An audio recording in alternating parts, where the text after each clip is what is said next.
Hi hello నమస్తే this is Priya Ramesh. Welcome back to my channel Tansi Dani kitchen vlogs. ఎలా ఉన్నారు అందరూ? బాగున్నారా? అందరికీ హ్యాపీ పొంగల్. ఇది వచ్చేసి సంక్రాంతి రోజు వ్లాగ్ అండి. ఈరోజు వచ్చేసి ఒక మంచి రెసిపీతో మీ ముందుకు వచ్చేసాను. మరి అదేంటి అనుకుంటున్నారా? నా స్టైల్లో నేను చేసిన ఫిష్ కర్రీ అండి. మరి ఎలా చేస్తాను ఏంటి అనేది చూసేద్దాము. దానికన్నా ముందుగా మీ అందరికీ మరొకసారి సంక్రాంతి శుభాకాంక్షలు. అలాగే ఎవరైనా వీడియో చూస్తున్నారా? ఫస్ట్ టైం ఎవరైనా ఛానల్లోకి వచ్చుంటే ఛానల్ని సబ్స్క్రైబ్ చేసుకోండి. అలాగే పక్కనే ఉన్న బెల్ ఐకాన్ క్లిక్ చేసి నోటిఫికేషన్ ఆన్ పెట్టుకోండి. ఇప్పుడు చేపల మార్కెట్కి వెళ్ళి చేపలు అయితే తెచ్చేసుకుందాం. ఇది వచ్చేసి నాందేడ్లో ఉన్న ఫిష్ మార్కెట్ అండి. ఇది ఓన్లీ ఒక వెన్స్డే మాత్రమే ఉంటుంది. మంచిగా ఫ్రెష్గా వస్తాయన్నమాట చేపలు. అప్పటికప్పుడు మంచిగా బతుకున్న వస్తాయండి. మిగతా రోజులు దొరుకుతాయి కానీ మొత్తం మనకి ఐస్ చేపలు దొరుకుతాయి. ఇప్పుడైతేనే మనకి మంచిగా బతికిన చేపలు పెట్టేసుకొని మంచిగా లైవ్ ఫిష్ అనేది అమ్ముతారనమాట. ఇంక ఇక్కడ మీకు అన్నీ చూపిస్తున్నాను. ఇంకా తక్కువే ఉంటుంది, అంత పెద్ద మార్కెట్ ఏం కాదు, చిన్న మార్కెట్ అండి. ఎందుకంటే ఇక్కడ పెద్దగా నాన్ వెజ్ తినేవాళ్ళు ఉండరు, చాలా తక్కువ ఉంటారు అనమాట. ఇంకా ఇక్కడ నేనైతే వచ్చేసి బొచ్చ అనమాట, ఇది బొచ్చ తీసుకుంటున్నానండి. ఇది వచ్చేసి నాకు 1.5 kg అయితే వచ్చింది, కేజీన్నర చేప అయితే వచ్చేసింది. ఇంకా కేజీ వచ్చేసి నాకు ఇక్కడ 200 చెప్పారు కానీ 180కి అయితే ఇచ్చేసారనమాట. ఇంక ఇక్కడ నేను 1.5 kg అయితే తీసుకున్నాను. ఇంకా వీళ్ళే అయితే క్లీన్ చేసి ఇస్తారు. ఇంక ఇక్కడ కాట అయితే పెట్టేస్తున్నారు. ఇక్కడ నాకు 1.5 kg అయితే వచ్చింది. ఇంకా వీళ్ళే క్లీన్ చేసి ఇస్తారండి. చాలా నీట్గా క్లీన్ చేస్తారు. మనం దగ్గరుండి చేయించుకుంటే నీట్గా అయితే క్లీన్ చేసేసి ఇస్తారనమాట. ఇంక ఇక్కడ నేను క్లీన్ చేయించేసి ముక్కలు కట్ చేయించి అయితే ఇంటికి తీసుకొచ్చేసాను. ఇంకా తీసుకొచ్చిన ఫిష్ పక్కన పెట్టేసుకొని మనం ఫిష్ కర్రీలోకి మసాలా ఏర్పాటు చేసుకోవాలి కదండి. దానికోసం నేనైతే పొయ్యి వెలిగించి ప్యాన్ పెట్టేసుకొని మసాలా, స్పెషల్ మసాలా అండి ఇది, నా స్టైల్లో నేను చేసే మసాలా. కొంచెం ఎండు కొబ్బరి, ధనియాలు, జీలకర్ర, ఒక 2 ఇంచులు దాల్చిన చెక్క, ఒక 5-6 యాలుకలు, అలాగే లవంగాలు కూడా ఒక 4-5 వేసుకోండి. ఒక 4-5 మిరియాలు, అలాగే కొన్ని మెంతులు. మరీ ఎక్కువగా మెంతులు వేసుకోవద్దు, లైట్గా. మొత్తం లో ఫ్లేమ్లో పెట్టుకొని ఇవి మొత్తం మంచిగా ఎర్రగా వేగే వరకు వేపుకోవాలండి. ఇందులో ఉన్న మెంతులు మనకు ఎర్రగా వేగిపోవాలి. ఇలా వేగే వరకు వేపేసుకొని వీటిని అయితే కొంచెం చల్లార్చుకోవాలన్నమాట. ఇంకా బంద్ చేసేసి కొంచెం చల్లారాక వీటిని మిక్సీ గిన్నెలోకి వేసేసుకోవాలి. ఇప్పుడు మనం ఈ మిక్సీ గిన్నెలోకి వేసుకున్న వాటిని మనం ఫైన్గా పౌడర్ అయితే పట్టేసుకోవాలండి. ఇంక ఇక్కడ నేను పౌడర్ కూడా పట్టేస్తున్నాను. ఇలా ఫైన్గా పౌడర్ పట్టేసుకోవాలన్నమాట. చూడండి మంచిగా ఫైన్గా అయిపోయింది పౌడరు. అలాగే ఇప్పుడు దీన్ని పక్కన పెట్టేసుకొని దీనిలోకి మనం అల్లం వెల్లుల్లి పేస్ట్ కూడా రెడీ చేసుకుందాం. అల్లం వెల్లుల్లి వేసుకొని వీటిని కూడా మనం ఫైన్గా పేస్ట్ చేసుకోవాలి.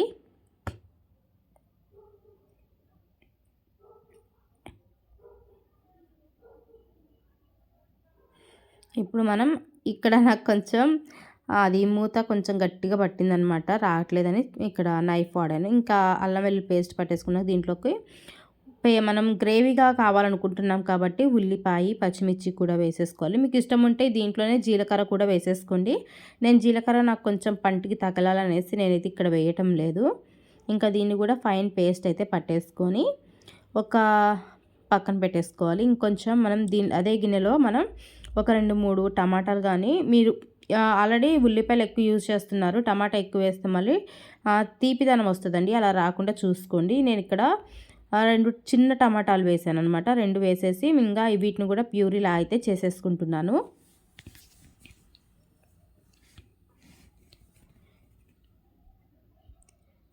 ఇది లిడ్ కొంచెం నాకు గట్టిగా టైట్గా ఉందనేసి ఇంకా నేను నైఫ్తో తీసుకుని ఇంక ఇలా చేసేసుకొని పక్కన పెట్టుకున్నాక ఇప్పుడు మనం మార్కెట్ నుంచి తీసుకొచ్చిన చేపల్ని శుభ్రంగా అయితే కడిగేసుకోవాలండి. నేను మీకు చూపించడం ఒక క్లిప్ అయితే మిస్ అయిపోయింది. దీంట్లో నేను కొంచెం సాల్ట్, వెనిగర్ అయితే వేసాను, అది క్లిప్పు పోయిందండి, మిస్ అయిపోయిందనమాట. ఇంకా మనకు కొంచెం కొంచెం ఏమన్నా డస్ట్ లాగా ఏమన్నా ఉంటే కూడా అది కూడా చాక్తో మంచిగా గీరేసుకొని క్లీన్ అయితే చేసేసుకోవాలి. ఇలా క్లీన్ చేసుకొని 1-4 సార్లు మీకు వీలైనన్ని ఎక్కువసేపు అయితే ఫిషెస్ని కడగండి, ఎందుకంటే నీచు స్మెల్ రాకుండా ఉండాలి. ఇంక ఇలా శుభ్రంగా కడిగేసుకొని పక్కన పెట్టుకున్న ఫిష్లోకి మ్యారినేట్ చేసుకోవటానికి అల్లం వెల్లుల్లి పేస్టు, అలాగే కారం, ఉప్పు, పసుపు, అలాగే మనం ముందుగా పౌడర్ పట్టేసుకున్నాం కదండి, ఇది మసాలా. ఆ మసాలా అలాగే అంటే ఇది వచ్చేసి నాకు కొంచెం తక్కువే పట్టింది ఆయిల్ వేసేసుకొని వీటిని మంచిగా కలిపేసుకొని నేనైతే దగ్గర దగ్గర 4-5 గంటలు అయితే పక్కన పెట్టేసుకున్నానండి. ఎందుకంటే ఇది నేను ఆఫ్టర్నూన్ తెచ్చేసుకొని మంచిగా మిక్స్ చేసేసుకొని ఇదంతా మ్యారినేట్ చేసుకొని 4-5 గంటల పైనేనమాట పెట్టేసుకుని పక్కన పెట్టేసుకున్నాను అనమాట. ఇంక ఈ పక్కన పెట్టేసుకొని ఒక 4-5 గంటలు అయితే పక్కన పెట్టుకున్నాను. మీకు వీలు లేకపోతే ఒక గంట, హాఫ్ అన్ అవర్ అయినా మీరు పెట్టేసుకోండి, సరేనా. చాలా మంచిగా ఉప్పు, కారం, మసాలాలన్నీ పట్టాక బాగుంటుంది. ఈ పట్టిన దాన్ని ఇప్పుడు మనం ఫ్రై చేసుకోవాలన్నమాట. పొయ్యి వెలిగించుకొని ప్యాన్ పెట్టేసుకొని నేను మార్నింగ్ గారెలు చేశానండి. గారెలు చేసిన ఆయిల్నే దీనిలో యూజ్ చేస్తున్నాను. ఎందుకంటే మళ్ళీ రీయూజ్డ్ ఆయిల్ ఎక్కువ వాడద్దు కదా. ఇంకా దీంతో పాటు అయిపోయాక ఈ ఆయిల్ ఏమైనా మిగిలిపోయినా ఆయిల్ పారబోస్తానండి. మనకి ఆయిల్ అంతా హీట్ ఎక్కాక ఇప్పుడు ఈ ఫిష్ ముక్కల్ని మనం ఫ్రై అయితే చేసుకోవాలి. మీలో ఎంతమంది ఇలా కర్రీ చేస్తారో నాకు కామెంట్ చేయండి. లేదంటే కొత్తగా ఎవరన్నా ట్రై చేయాలనుకున్నా కూడా ట్రై చేయొచ్చు. ఎందుకంటే మనం ఫిష్ కర్రీలో గంట పెట్టి తిప్పితే ముక్క చిదురైపోతుంది, ముళ్ళు వస్తుంది అని చాలామంది భయపడతా ఉంటారండి తినడానికి కూడా, లేదా వంట చేయడానికి కూడా. అలా కాకుండా ఫస్ట్ టైం వంట చేసేవాళ్ళు కానీ, ఫస్ట్ టైం చేపల కర్రీ ట్రై చేయాలనుకునే వాళ్ళు కూడా ఈ విధంగా చేయండి, చాలా బాగా వస్తుంది. మీరు వండింది కూడా ఎలా ఉంటుందంటే పైకి తినేటప్పుడు లోపల ముక్కంతా మనకి జ్యూసీ తగులుతుంది. అలాగే పై లేయర్ అంతా కూడా క్రంచీగా వస్తుంది. కర్రీలో కూడా చాలా అంటే చాలా టేస్టీగా ఉంటుంది. ఒకసారి ట్రై చేయండి. కొత్తగా ఎవరైనా ఛానల్ చూస్తూ ఉంటే ఛానల్ ఒకసారి అయితే సబ్స్క్రైబ్ చేసుకోండి. పక్కనే ఉన్న బెల్ ఐకాన్ క్లిక్ చేసి నోటిఫికేషన్ ఆన్ పెట్టుకోండి. ఇలాంటి మంచి మంచి వీడియోస్ మళ్ళీ మీకు చాలా మంచిగా నేను మీకు అందించడానికి ఖచ్చితంగా ప్రయత్నిస్తూనే ఉంటాను. నేనైతే ఇలా ట్రై చేస్తానండి కర్రీ. నాకు ఇలా చేస్తేనే మా ఇంట్లో వాళ్ళు చాలా బాగా తింటారు. పిల్లలు కూడా మంచిగా తింటారండి. ఎందుకంటే మనకు ఇంత ఆయిల్లో వేస్ట్ చేయడం వల్ల ఏమవుతుందంటే లోపల ముళ్ళుతో సహా మంచిగా ఫ్రై అయిపోతుంది. అలా ఫ్రై చేసుకొని వీటిని కర్రీలో వేసుకుంటే ఈ కర్రీలో ఉన్న రసం అంతా కూడా ముక్కలోకి మంచిగా వెళ్ళిపోయి పీల్చుకుంటాయి కదండి. అప్పుడు చాలా జ్యూసీగా ఉంటుంది, యమ్మీగా చాలా బాగుంటాయి. ఇక్కడ మనం ఇవి పీసెస్ అన్నీ కూడా మంచిగా ఫ్రై చేసుకోవాలన్నమాట. ఇలా ఫ్రై చేసుకోవాలి. కొన్ని చిందుతా ఉన్నాయండి, చిందకుండా అయితే ఇలా లిడ్ అయితే పెట్టేసుకున్నాను. ఇలా మొత్తానికి కేజీన్నర ఫిషెస్ని కూడా ఫ్రై అయితే చేసేసుకున్నాను. ఇప్పుడు ఇవి ఫ్రై చేసుకున్నవి కర్రీ చేసుకుందామండి. మీకు ఏం పీసెస్ కావాలంటే తీసి పక్కన పెట్టుకొని, అవసరం లేదంటే మొత్తం కర్రీలో అండి. ప్రాసెస్ చూద్దాము. కర్రీకి కావాల్సిన ముఖ్యంగా ఐటమ్స్ చూద్దాము. ఉల్లిపాయ, పచ్చిమిర్చి పేస్ట్ అండి, అలాగే ఫిష్ మసాలా, అలాగే కొన్ని 2-3 రెబ్బల కరివేపాకు, అల్లం వెల్లుల్లి పేస్టు, కొత్తిమీర, అలాగే ఒక పెద్ద నిమ్మకాయ సైజ్ అంతా చింతపండు నానపెట్టుకోవాలి, టమాటా ప్యూరీ, పసుపు, ఉప్పు, కారం. ఇంకా ప్రాసెస్లోకి వెళ్ళిపోదాం. పొయ్యి వెలిగించి బాండి పెట్టేసుకొని బాండి కొంచెం వేడయ్యాక మనం ఫిష్ ఆల్రెడీ ఫ్రై చేసుకున్న ఆయిలే ఉంది కదండి, ఈ ఆయిల్ అయితే వేసుకోవాలి. ఈ ఆయిల్ వేసుకొని ఈ ఆయిల్ కొంచెం వేడవనివ్వాలి, ఎందుకంటే అది ఆల్రెడీ చల్లారిపోయింది కదా. ఇప్పుడు కొంచెం దీన్ని ఫ్రై చేసుకున్న ఆయిల్ని వేసేసుకొని కొంచెం వేడవనివ్వాలి. ఇలా వేడైపోయినాక దీంట్లోకి ఉల్లిపాయ, పచ్చిమిర్చి పేస్ట్ అయితే వేసుకొని 1 నిమిషం పాటు మంచిగా వేపుకోవాలి. కొంచెం జీలకర్ర కూడా వేసుకుందామండి. జీలకర్ర కూడా వేసుకొని వేపుకుందాము. జీలకర్ర వేయడం వల్ల అజీర్తి అనేది చేయదు. అలాగే ఇప్పుడు అల్లం వెల్లుల్లి పేస్ట్ వేసుకుందాము. ఇది వచ్చేసి 1 టీ స్పూన్, 1.5 టీ స్పూన్ ఉంటుంది. ఇవి కొంచెం మనకి ఆయిల్లో మంచిగా ఫ్రై అవ్వాలి. మంచిగా ఆయిల్లో ఫ్రై అయ్యే వరకు వేపుకుంటూ ఉండాలన్నమాట. ఇప్పుడు మూత తీసుకుందాము. 1 2 నిమిషాలు మంచిగా వేపేసుకుందాము. ఇప్పుడు మనం దీనిలోకి గుప్పెడు కరివేపాకు అండి, ఇది పెద్ద కరివేపాకు. నాకు ఆయిల్ కొంచెం తక్కువ అనిపించింది, అందుకే కొంచెం ఆయిల్ అయితే మళ్ళీ యాడ్ చేశాను.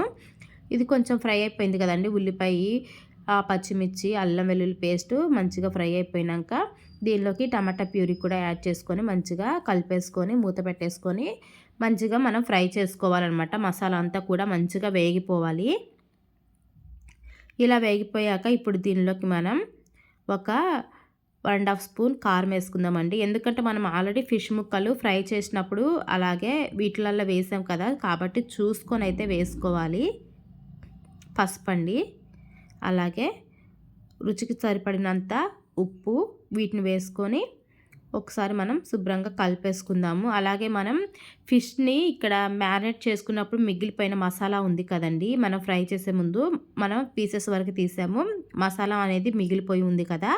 ఇప్పుడు దాన్ని కూడా మనము ఈ గ్రేవీలోకి యాడ్ చేసుకుందామండి. దాంట్లో ఉన్నది చూడండి. అదంతా కూడా వేసుకుంటే మంచి టేస్ట్ వస్తుంది.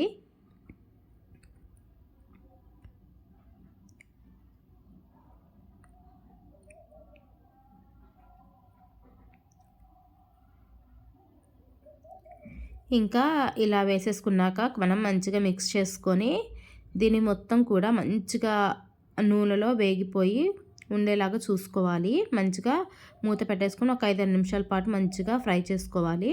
ఇప్పుడు మనకి మంచిగా మగ్గిపోయిందండి. ఇప్పుడు దీనిలోకి మనం ముందుగా నానబెట్టుకున్న చింతపండు ఉంది కదండి, దాన్ని మంచిగా గుజ్జుగా చేసుకొని ఆ రసాన్ని దీనిలో అయితే వేసేసుకోవాలి.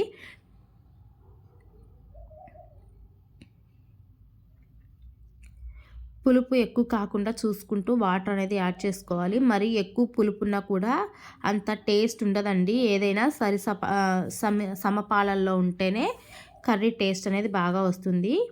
ఇంకా ఇలా చూసుకున్నాక కొంచెం పులుపు అనిపించిందండి. ఇప్పుడు దీనిలో కొంచెం లైట్‌గా వాటర్ వేసుకుందాము. అలాగే ఉప్పు, కారం, పులుపు అనేది మనం ఇప్పుడే చూసుకోవాలండి. ఉప్పు కూడా కొంచెం లైట్‌గా తగ్గినట్టు అనిపించింది. ఇంకా మనం ఉప్పు కూడా వేసేసుకొని కలిపి మూత పెట్టేసుకొని కాసేపు మరిగిద్దాము. ఇక్కడ చూడండి మంచిగా మరిగిపోయాక ఇప్పుడు మనం ఫ్రై చేసుకున్న ఫిషెస్ ముక్కలు ఉన్నాయి కదండీ! వీటినైతే మనం దీనిలో వేసేసుకోవాలి.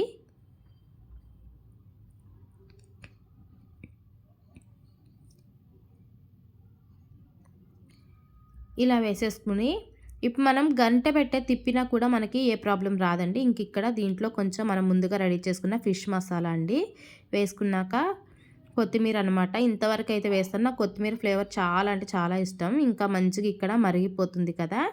ఇంక ఇలా మరిగిపోయినాక ఈ ఫిష్‌లో ఇప్పుడు ఈ కర్రీ దగ్గరకు వచ్చే వరకు మంచిగా మనం దగ్గరకు వచ్చే వరకు మంచిగా ఉడికించుకున్నాం కదండీ! ఇప్పుడు దీనిలోకి మనం కొత్తిమీర అయితే ఒక గుప్పెడు వేసుకుందామండి. నేను చాలా ఎక్కువగానే కొత్తిమీరను యూస్ చేస్తాను ఇంట్లో. మాకు కొత్తిమీర ఫ్లేవర్ చాలా ఇష్టం. అందుకే నేను చాలా ఎక్కువగా వేశాను. మీకు ఇష్టం ఉంటే ఎక్కువ వేసుకోండి, లేదంటే కొంచెంగానే లైట్‌గా వేసేసుకోండి. అంతే అండి. ఎంతో టేస్టీగా, యమ్మీగా అయితే ఉంటుందనమాట. ఒకసారి మీరు కూడా ట్రై చేయండి. చాలా బాగుంటుందండి. మంచి అరోమాటిక్ స్మెల్ అనమాట. చాలా బాగుంది స్మెల్లు. మీరు ఇంట్లో వండుతుంటే మీ చుట్టుపక్కల ఉన్న వాళ్ళకి కూడా స్మెల్ పోతుంది. అంత బాగుంటుందన్నమాట. ఒకసారి కర్రీ కూడా ట్రై చేయండి. అంతే అండి. ఎంతో టేస్టీగా యమ్మీగా ఉండే ఫిష్ కర్రీ అయితే రెడీ అయిపోయిందండి. ఇదండి మరి నా స్టైల్లో నేను చేసిన ఫిష్ కర్రీ. మరి మీలో ఎవరైనా ఇలా ట్రై చేశారా ఎప్పుడైనా, లేదా చేస్తూ ఉంటారా కూడా నాకు కామెంట్ చేయండి. సరేనా? ఎవరైనా కొత్తగా ఛానల్ చూస్తే ఛానల్ని మరొకసారి చెప్తున్నానని తప్పుగా అనుకోవద్దు. ప్లీజ్ ఛానల్ని సబ్స్క్రైబ్ చేసుకొని సపోర్ట్ చేయడానికి ప్రయత్నించండి. ఫస్ట్ టైం ఎవరైనా వంటలు ట్రై చేసే వాళ్ళు కూడా ఫిష్ కర్రీ ఇలా చేస్తే అద్భుతంగా వస్తుంది. ఫస్ట్ టైం ట్రై చేసినా చాలా బాగా వస్తుంది. ఒకసారి ట్రై చేసి చూడండి. ఓకేనా? ఇలాంటి మంచి మంచి వీడియోస్ కావాలి అనుకునే ప్రతి ఒక్కరూ నా ఛానల్ని సబ్స్క్రైబ్ చేసుకొని మీ ఫ్యామిలీ మెంబర్స్కి, ఫ్రెండ్స్కి షేర్ చేయండి. అలాగే మీకు ఎలాంటి వీడియోస్ కావాలో కూడా నాకు కామెంట్ చేయండి. మంచి మంచి వీడియోస్ని నేను మీకు పోస్ట్ చేయడానికి ప్రయత్నిస్తూ ఉంటాను. మరి ఎవరు మర్చిపోకుండా నా ఛానల్ సబ్స్క్రైబ్ చేసుకొని నాకు సపోర్ట్ చేయండి. అలాగే మీ ఫ్యామిలీ మెంబర్స్కి, ఫ్రెండ్స్కి కూడా షేర్ చేయండి. మరొక మంచి వీడియోతో మళ్ళీ మీ ముందుకు రావాలి అనుకుంటున్నాను. మరి నాకు సెలవిస్తారా? అందరూ థ్యాంక్ యూ సో మచ్. ఇప్పటివరకు నా ఛానల్ చూసి సపోర్ట్ చేసిన ప్రతి ఒక్కరికి థ్యాంక్ యూ అండి. Thank you so much. మళ్ళీ మరొక మంచి వీడియోతో మీ ముందుకు వస్తాను. Bye guys.